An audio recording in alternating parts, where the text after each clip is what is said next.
Hello everyone, welcome back to another video. আজকের ভিডিওতে আমরা প্র্যাকটিস করব দৈনন্দিন জীবনে ব্যবহৃত হয় এইরকমই বেশ কিছু ইংরেজি সেন্টেন্স। যে সেন্টেন্সগুলো আমরা বাংলায় বলে থাকি সেই সেন্টেন্সগুলো কিভাবে আমরা আজকের পর থেকে ইংরেজিতে বলবো সেই বিষয়ে রয়েছে আজকের ভিডিও। প্রত্যেকটা শব্দ আমি ভেঙে ভেঙে বলে দেবো, যার বাংলা থেকে ইংরেজিতে ট্রান্সলেশন। কারণ আমাদের স্পোকেন ইংলিশের জন্য ভোকাবুলারি স্টকটা অনেক বেশি প্রয়োজন, সেই জন্য শব্দের স্টক বাড়ানোর জন্য আমরা কিন্তু এখানে ওয়ার্ড মিনিং গুলো জেনে নেব। তো উইদাউট ওয়েস্টিং এনি টাইম, দেখো লেটস গেট স্টার্টেড। প্রথম সেন্টেন্সটা কি আছে দেখো, চমৎকার একটা অভিজ্ঞতা হয়েছিল। আমি কাউকে বলছি চমৎকার একটা অভিজ্ঞতা হয়েছিল, তাহলে আমার হয়েছিল, অনেক আগে হয়েছিল, আমি কারোর সঙ্গে শেয়ার করছি, তাহলে আই হ্যাড মানে আমার হয়েছিল। এক্ষেত্রে আই হ্যাড মানে তো আমার ছিল, তো এক্ষেত্রে আমরা ইউজ করবো হয়েছিল। আই হ্যাড কি হয়েছিল, একটা অভিজ্ঞতা হয়েছিল এবং সেটা কেমন, চমৎকার। তাহলে I had a wonderful, wonderful মানে হচ্ছে চমৎকার। আই হ্যাড আ ওয়ান্ডারফুল অভিজ্ঞতা, ইংরেজি experience. I had a wonderful experience, আমার একটা চমৎকার অভিজ্ঞতা হয়েছিল। তাহলে চমৎকার ইংরেজিটা পেয়ে গেলাম আমরা, ওয়ান্ডারফুল, আর এক্সপিরিয়েন্স মানে হচ্ছে অভিজ্ঞতা। পরেরটা দেখো, আমি চাকরি ছেড়ে দিয়েছি। আমি কাউকে বলছি আমি যে চাকরিটা করতাম আমি চাকরি ছেড়ে দিয়েছি। তাহলে চাকরি ছেড়ে দেওয়াকে কি বলা হয়, চাকরিকে কি বলা হয়, চাকরিকে আমরা বলি জব বা সার্ভিস। আমি সার্ভিস করি এরকম হয়, আমি জব করি, তো সেটা হচ্ছে চাকরি। আর ছেড়ে দেওয়া হচ্ছে কুইট করা। তাহলে আমি চাকরি ছেড়ে দিয়েছি, I have কুইটেড my job. I have কুইটেড মানে ছেড়ে দিয়েছি, মাই জব আমার চাকরি। আই হ্যাভ কুইটেড মাই জব, আমি আমার চাকরি ছেড়ে দিয়েছি। তুমি কি এখানে থাকবে, কেউ হয়তো কোথাও এসেছে, সে সেখানে থাকবে কিনা, হয়তো তার সঙ্গে আমি পরে দেখা করবো, তো এই বিষয়ে একটা সেন্টেন্স হতে পারে যে তুমি কি এখানে থাকবে। উইল ইউ, আমি কোয়েশ্চেন করছি এবং থাকবে ফিউচারের কথা বলছি, তাহলে উইল দিয়ে আমরা প্রশ্ন করব। উইল ইউ বি মানে হচ্ছে থাকা, will you be here, here মানে হচ্ছে এখানে। উইল ইউ বি হিয়ার, তুমি কি এখানে থাকবে। উইল ইউ বি হিয়ার, তুমি এখানে থাকবে যদি আমরা সেন্টেন্সটা বলতাম যে তুমি এখানে থাকবে, you will be here. You দেখো ইউটা সাবজেক্ট, সেক্ষেত্রে আগে চলে আসবে ইউ উইল বি হিয়ার। যখন আমরা প্রশ্ন করব তখন এই যে উইলটা আমরা প্রথমে বসাবো, উইল ইউ বি হিয়ার, তুমি কি এখানে থাকবে। পরেরটা দেখো, আমাকে নির্ধারিত তারিখ দাও। আমাকে নির্ধারিত তারিখ দাও, নির্ধারিত ইংলিশ হচ্ছে ফিক্স, আর তারিখ মানে আমরা সবাই জানি ডেট। তাহলে আমাকে নির্ধারিত তারিখ দাও, তাহলে আমাকে দাও, গিভ মি, গিভ মানে হচ্ছে দেওয়া, গিভ মি মানে আমাকে, আমাকে দাও কি নির্ধারিত তারিখ, নির্ধারিত তারিখ দাও, তাহলে give me a fixed date, a fixed date, give me a fixed date, আমাকে নির্ধারিত তারিখ দাও। আমাকে চাকরিচ্যুত করা হয়েছে, এর আগের সেন্টেন্সটা আমরা কি পড়লাম, আমি চাকরি ছেড়ে দিয়েছি, কিন্তু এখন আমি বলছি কি আমাকে চাকরিচ্যুত করা হয়েছে। চাকরি থেকে হয়তো তাড়িয়ে দেওয়া হয়েছে, বরখাস্ত করা হয়েছে, এরকম আমরা ব্যবহার করতে পারি। সেক্ষেত্রে আমরা ইউজ করব ফায়ার্ড। আই অ্যাম ফায়ার্ড মানে আমাকে চাকরিচ্যুত করা হয়েছে। আই অ্যাম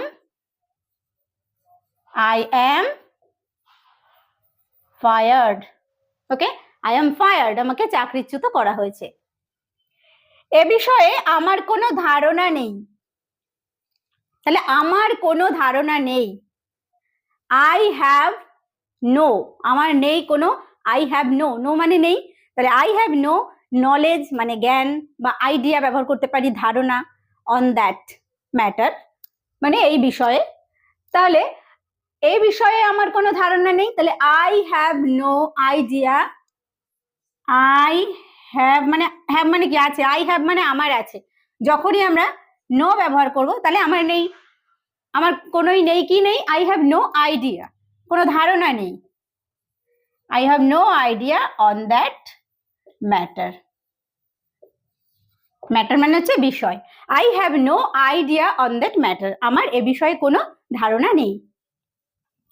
এটার কোনো মানে নেই, মানে অনেক সময় অকারণে এমন এমন প্রশ্ন হয় বা অকারণে এমন এমন প্রসঙ্গ আসে, সেটার কোনো মানেই হয় না, মানে সেখানে হয়তো সেই কথাটার কোনো প্রয়োজন নেই, তা আমরা বলে থাকি যে এটার কোনো মানে নেই। তাহলে ইট মেক্স, মেক মানে কি তৈরি করা, কিন্তু এখানে আমরা ইট মেক্স নো সেন্স, মানে এখানে প্রয়োজন নেই সেই অর্থে। সেন্স মানে হচ্ছে এখানে মানে নেই, বা সেন্স মানে কি অ্যাকচুয়ালি হচ্ছে সেন্স মানে জ্ঞান বলা হচ্ছে। যে তোমার কোনো যখন বলা হয় না যে নির্বোধ, নন সেন্স, সেই ক্ষেত্রে আমরা ব্যবহার করে থাকি সেন্স, নন সেন্স। কিন্তু দেখো এখানে আমার কোনো সরি এটার কোনো মানে নেই, তার মানে মিনিং নেই, নো সেন্স মিনিং নেই। তাহলে ইট মেক্স নো সেন্স, এটা তৈরি করে, অ্যাকচুয়ালি ইট মেক্স, এটা তৈরি করে নো সেন্স মানে কোনো মানে, তার মানেই নো আছে যেহেতু, সেন্স মানে মানে বা অর্থ, মেক্স মানে তৈরি করে, নো সেন্স মানে কোনোই অর্থ হয় না, তার মানেই এটা যে এটার কোনো মানে নেই, ইট মেক্স নো সেন্স। প্রত্যেকটা তো যখন আমরা কথা বলি এইভাবে প্রত্যেকটা ওয়ার্ডের আলাদা আলাদা করে যদি আমরা বসিয়ে মিনিং করতে যাই তাহলে দেখবে পুরো গন্ডগোল হয়ে যাচ্ছে, মানে যে কথাটা বলতে যাচ্ছি সেই কথাটাই আর বলতে পারবো না। তারপর দেখো, তুমি কি নিতে চাও, তুমি কি নিতে চাও, তুমি কি চাও যদি আমরা বলি, তাহলে what do you want, want মানে হচ্ছে চাওয়া। যখন প্রশ্ন করছি কি দিয়ে যে কি নিতে চাও, তাহলে হোয়াট আমরা ব্যবহার করব, হোয়াট ডু ইউ ওয়ান্ট, তুমি কি চাও। আবার এখানে নিতে চাও বা ওয়ান্ট আমরা ব্যবহার করতে পারি, আবার এখানে ব্যবহার করতে পারি যে what do you want to have, মানে তুমি কি পেতে চাও বা কি নিতে চাও।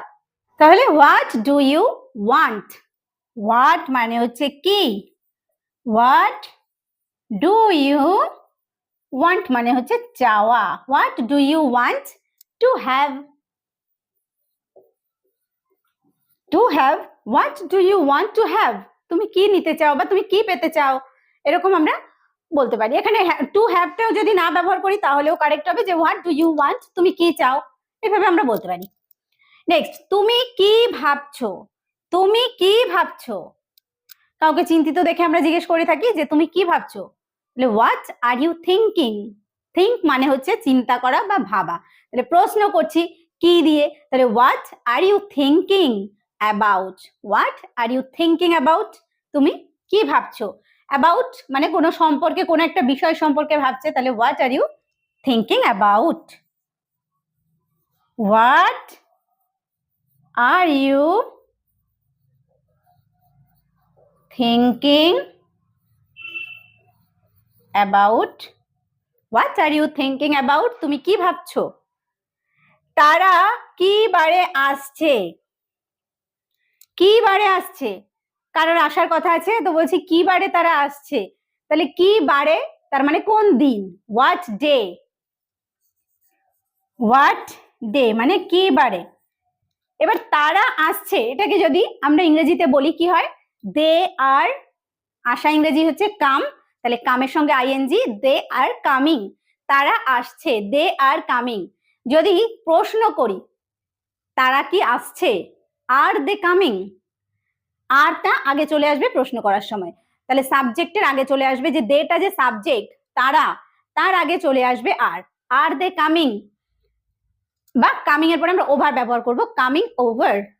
তাহলে what day are they coming over, তারা কি বারে আসছে, কি বারটা আমি আগেই লিখে নিয়েছিলাম, হোয়াট ডে আর দে